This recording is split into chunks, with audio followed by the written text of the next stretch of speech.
Hello everyone, Excel competition academy YouTube channel पर आपका स्वागत है। इस वीडियो में हम लोग 12 जुलाई 2026 को जो एग्ज़ाम हुआ है बिहार दरोगा मद्य निषेध का, तो इसके कुछ प्रश्नों को हम देखेंगे, उसके आंसर की सहित। ये प्रश्न मेमोरी बेस्ड हैं, ये डायरेक्टली एग्ज़ाम के क्वेश्चन पेपर से जिन लोगों को कुछ याद था उन लोगों के आधार पर ये तैयार किया गया है। तो हो सकता है कुछ ऑप्शंस थोड़े अलग अलग दिखें आपको, तो उसके लिए आप एडजस्ट कर लीजिएगा। तो हमारा पहला प्रश्न है कि कॉमनवेल्थ गेम्स के लिए भारत के सेफ डे मिशन कौन नियुक्त किए गए हैं? तो इसका आंसर होगा ऑप्शन बी, रोहित राजपाल।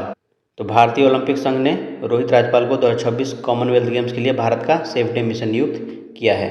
अगला प्रश्न है, सोनागिरी तीर्थ स्थल किस धर्म से संबंधित है? तो इसका आंसर होगा ऑप्शन बी, जैन धर्म से ये संबंधित है। सोनागिरी कहाँ है? तो ये मध्य प्रदेश के दतिया जिले में स्थित एक प्रसिद्ध जैन तीर्थ स्थल है। अगला प्रश्न है, निम्नलिखित में से कौन दिल्ली की मुख्यमंत्री नहीं रही है? तो जो नहीं रही है वो चुनना है। तो इसमें से आंसर हो जाएगा ऑप्शन डी, रचना भारती। तो दिल्ली के मुख्यमंत्री के रूप में सुषमा स्वराज, शीला दीक्षित और अतिशी मार्लेना कार्य कर चुकी हैं। ममता बनर्जी रचना भारती इसमें शामिल नहीं है। अगला प्रश्न है कि भारत का पहला भूतापीय ऊर्जा प्रोजेक्ट कहाँ स्थापित किया जा रहा है? तो इसका आंसर होगा ऑप्शन ए, पूगा घाटी लद्दाख में। तो भारत का पहला प्रमुख भूतापीय ऊर्जा परियोजना पूगा घाटी लद्दाख में स्थापित की जा रही है। यह क्षेत्र अपने गर्म जल स्रोतों के लिए प्रसिद्ध है। अगला प्रश्न है कि जीवन ऐप किस श्रेणी के लोगों के लिए शुरू किया गया है? तो जीवन का जो फुल फॉर्म होता है मैं यहाँ पे लिख देता हूँ, joint elderly empowerment and virtual assistant network. तो यहाँ पे जो एल्डरली लिखा है इसका अर्थ होता है वरिष्ठ नागरिक। तो ऐप वरिष्ठ नागरिकों की सहायता, सुरक्षा, कल्याणकारी योजना और आवश्यक सेवाओं तक पहुंच को आसान बनाने के लिए शुरू किया गया है। तो हमारा आंसर हो जाएगा ऑप्शन सी। अगला प्रश्न है कि नालंदा बौद्ध विहार की स्थापना या निर्माण की शुरुआत किस शासक ने करवाई थी? तो इसका आंसर हो जाएगा ऑप्शन बी, कुमारगुप्त प्रथम ने नालंदा महाविहार की स्थापना करवाई थी। कब? 5वीं शताब्दी ईस्वी में करवाई थी। अगला प्रश्न है कि अंतर्दृष्टि का अंग्रेजी अर्थ क्या होगा? तो इसका होगा इनसाइट। अगला प्रश्न है, राष्ट्रीय उद्यानों का उनसे संबंधित से मिलान करना है हमें। सरिस्का राष्ट्रीय उद्यान कहाँ पे है? तो ये राजस्थान में है। और बांदीपुर कहाँ है? तो कर्नाटक में है। तो हमारा आंसर हो जाएगा ऑप्शन बी। अगला प्रश्न है, भारत ने सिंधु जल संधि को किस घटना के बाद निलंबित करने का निर्णय लिया? तो इसका आंसर होगा ऑप्शन सी, पहलगाम आतंकी हमले के बाद पाकिस्तान के खिलाफ कूटनीतिक कदमों के तहत सिंधु जल संधि को निलंबित करने का निर्णय लिया गया। अगला प्रश्न है कि अम्रपाली क्या है जिसके लेखक रामवृक्ष बेनीपुरी हैं? तो इसका आंसर होगा ऑप्शन बी, ये एक नाटक है अम्रपाली। अगला प्रश्न है, नेटल के पौधों में कौन सा अम्ल पाया जाता है? तो नेटल के अम्ल में मेथनोइक एसिड या फॉर्मिक अम्ल, इसको मेथनोइक एसिड भी बोलते हैं, मेथनोइक अम्ल को ही फॉर्मिक एसिड बोलते हैं। अगला प्रश्न है, निम्नलिखित वाक्य का सही हिंदी अनुवाद चुनिए। ही कॉट हिज टेलीविज़न रिपेयर्ड। तो इसका आंसर होगा उसने अपना टेलीविज़न ठीक करवाया। तो ऑप्शन हो जाएगा बी। अगला प्रश्न है कि निम्नलिखित में से कौन सा जीव मछली नहीं है जबकि उसके नाम में फिश शब्द जुड़ा हुआ है? तो देखिए यहाँ पे जो होगा आंसर बी होगा, स्टारफिश। स्टारफिश जो है पीसीस वर्ग का नहीं है बल्कि ये इकाइनोडर्मेटा वर्ग में आता है। तो हमारा बी हो जाएगा आंसर। अगला प्रश्न है कि भारतीय संविधान का अनुच्छेद 3 किससे संबंधित है? तो ये संबंधित है नए राज्यों के गठन तथा राज्यों की सीमाओं या नामों में परिवर्तन से संबंधित है ये। तो ऑप्शन हमारा बी हो जाएगा। अगला प्रश्न है कि इक्तादारी व्यवस्था का प्रारंभ भारत में किस शासक द्वारा किया गया? तो ये तो पता ही होगा सबको, इसका आंसर होगा Iltutmish, option B. Next question है, ध्वनि किस प्रकार की तरंग है? तो ध्वनि एक अनुदैर्ध्य तरंग है और जो भी इलेक्ट्रोमैग्नेटिक वेव होती हैं वो अनुप्रस्थ तरंग होती हैं। विद्युत चुंबकीय तरंग भी अनुप्रस्थ तरंग ही होती है। अगला प्रश्न है कि प्रसिद्ध राजस्थानी साहित्यकार विजयदान देथा को साहित्य अकादमी पुरस्कार किस कृति के लिए मिला था? तो इसका आंसर होगा ऑप्शन ए, बाता री फुलवारी भाग 10 के लिए उन्हें ये साहित्य पुरस्कार मिला था। अगला प्रश्न है, यदि किसी गेंद को एक निश्चित ऊंचाई से नीचे गिराया जाता है तो उसकी गतिज ऊर्जा सबसे अधिक कहाँ होगी? तो देखिए मान लीजिए यहाँ पे एक बॉल है, हाइट एच पे रखा हुआ है, ठीक है। जब यहाँ से ये गिरेगा नीचे तो उस समय इसका आरंभिक वेग 0 होगा। तो यहाँ पे जो हमारी काइनेटिक एनर्जी होगी क्या होगी? 1/2 mv² भी जीरो है तो ये क्या हो जाएगा, जीरो हो जाएगा। लेकिन जब यहाँ पे आएगा तो भी बहुत तेज़ी से नीचे आएगा, यहाँ पे भी क्या होगा, हमारा मैक्सिमम होगा, अधिकतम होगा। तो इसलिए हमारा यहाँ पे काइनेटिक एनर्जी भी क्या होगा, मैक्सिमम होगा। ठीक है। और यदि पूछे आपसे पोटेंशियल एनर्जी यानी स्थितिज ऊर्जा कहाँ पे है, तो यहाँ पे अधिक होगा और यहाँ पे कम होगा, क्योंकि पोटेंशियल एनर्जी बराबर होता है mgh, यानी h ज़्यादा होगा तो स्थितिज ऊर्जा ज़्यादा होगा, h कम होगा तो स्थितिज ऊर्जा कम होगा। यहाँ पे v से संबंधित है गतिज ऊर्जा, तो v जहाँ पे ज़्यादा होगा वहाँ पे गतिज ऊर्जा ज़्यादा होगा।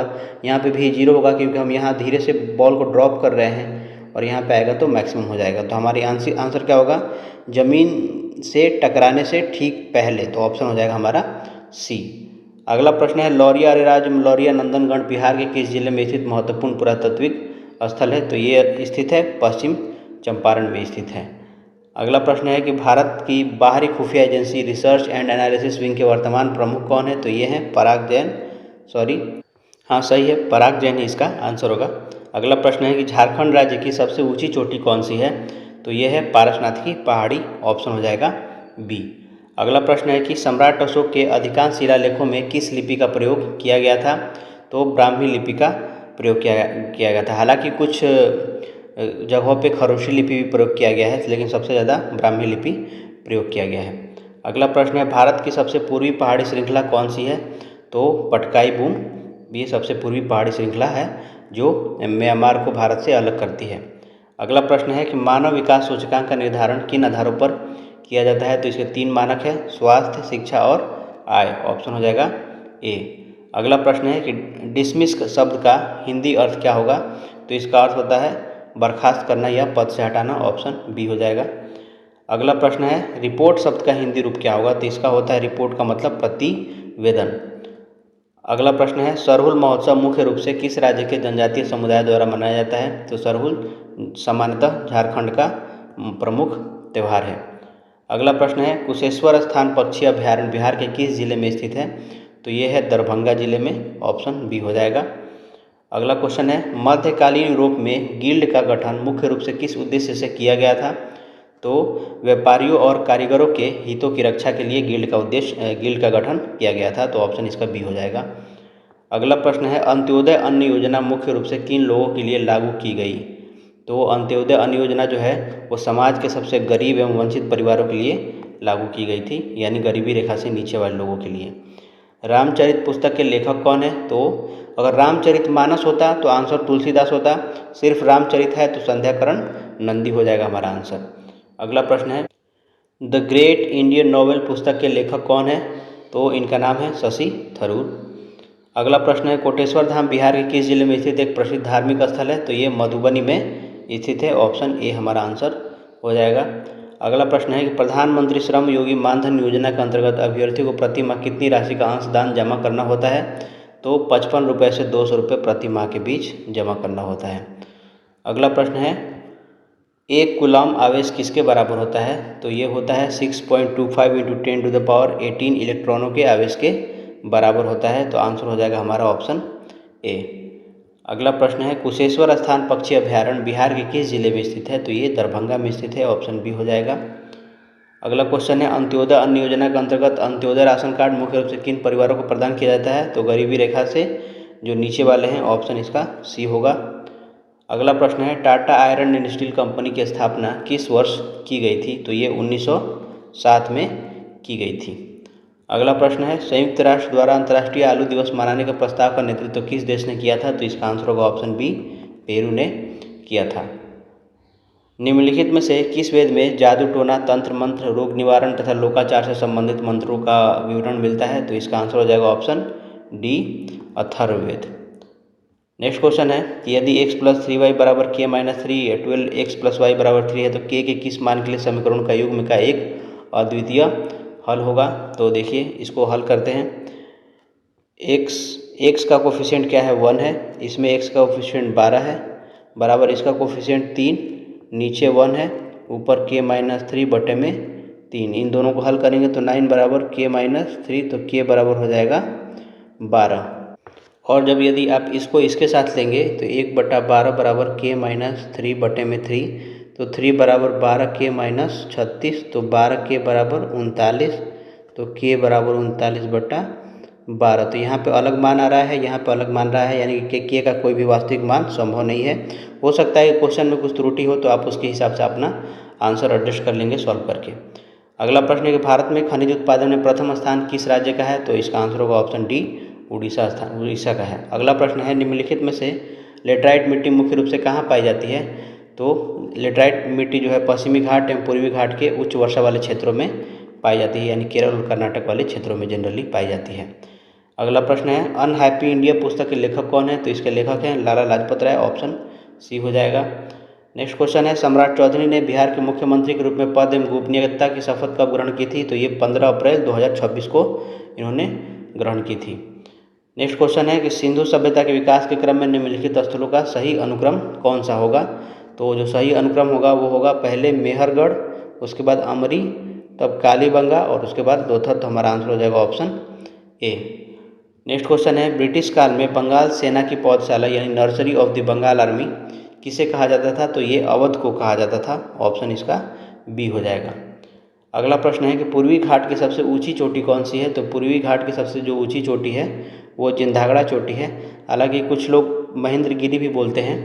जिंदागड़ा चोटी की जो ऊंचाई है वो है 1690 मीटर और महेंद्रगिरी की जो ऊंचाई है वो है